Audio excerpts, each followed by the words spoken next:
Well, guys, so I'm going to continue as I promised in the previous video. I'm going to talk to you a little bit about us buying a company here in Granada. And the reason we did it to buy a company with the SA, as they say, Sociedad Anónima. Why we did that is because we wanted to have another SA. We currently have two, but for what we wanted to do, we needed another one so that we could file some paperwork that we wanted to do. So this is basically the file that I have. That's all the paperwork. Look at that. It's amazing, isn't it? So one thing that we did the first month when we decided to go ahead and buy this company is to get an attorney. Even though we have an in-house attorney, we got another attorney involved, as well as we got our accountant involved, because we want to make sure, like in any business, that the valuation that we've thought or that we negotiated was there, and in addition to that all the paperwork are in order. Because if they're not in order, we know that in Nicaragua that can be detrimental to the registration. And some things were not up to date, like the RUC. The RUC is basically the document that shows the number and the name of the company, and that had not been updated, nor did the Junta Directiva, so the board of directors, was not up to date either. So that part of the board of directors was really not that difficult because we were changing anyways, so it was just a matter of time to do first the old board, get it updated, and then show that a new board, and then giving the nuncia, basically taking out all the past board members and investors. That was just paperwork. I mean, we all know that Nicaragua, in any transaction, is built upon paperwork and paperwork. It's just a legal process, so we did it, and then we also need to make sure that the alcaldía, so Granada alcaldía, which is the, what would you call that, Dana? Alcaldía. 5 minutes later. It's either the municipal or the city office. So that we had to have it registered. Here's our business license. And then we had to buy stamps. And here is, since they will ask you, the alcaldía is that we have an up-to-date 2023 business license. Hey, it's all about getting tax money, right? That's the whole thing.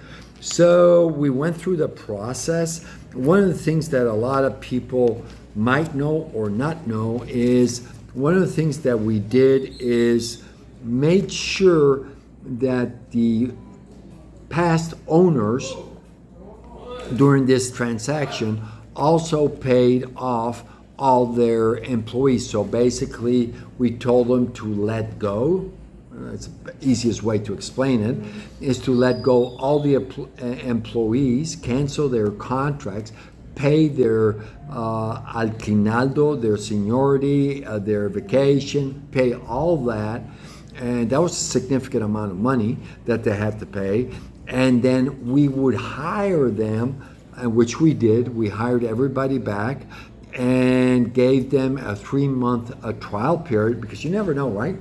I mean, we never know what happens.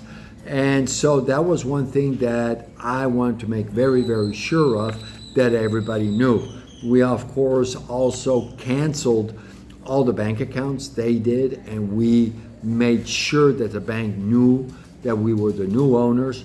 And I can do a video in itself on that, but I think in this transaction, the biggest problem that we found out was the bank itself, is to take over those bank accounts.